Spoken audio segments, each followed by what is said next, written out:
সবকিছুর মালিক কে? আল্লাহ। আল্লাহ গাফুরুর রাহিম, আল্লাহ সর্বশক্তিমান, আল্লাহ জানে ভালো মন্দ কি করবেন।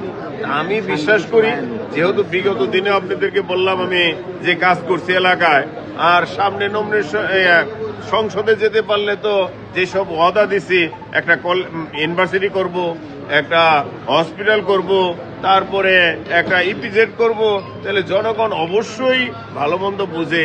আমি তো আশাবাদী 100% ইনশাল্লাহ আমি পাশ করব, এবং জনগণ বিএনপি ছাড়া তো কোনো কিছু চিন্তাই করতে পারে না। সেইখানে আমার কিছু বলার নাই।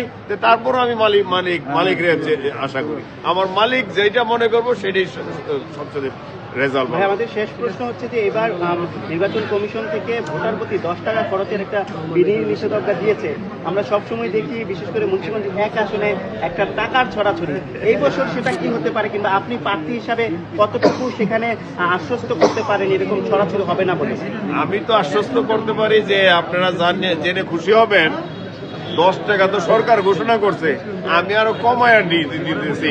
আমি মাত্র 25 লক্ষ সামথিং দিছি। আমি চাইতেছি কম টাকা খরচ করার জন্য। কারণ কি, টাকা খরচ আমি জনগণকে ভোটের জন্য করবো কেন? আমি খরচ করবো হসপিটাল করার জন্য, খরচ করবো ইউনিভার্সিটি করার জন্য। আমি অলরেডি খরচ করছি, কলেজ করছি আজকে থেকে বহু বছর আগে 92-তে। আমি আজকে থেকে বহু বছর আগে আমি একটা মাদ্রাসা দিছি। আমি এই বললাম না, 3000 লোকের বেকার সমস্যা দূর করে দিছি। কেন টাকা খরচ করবো এখন নির্বাচনে? ভোটের জন্য কোনো খরচ করবো না ইনশাল্লাহ।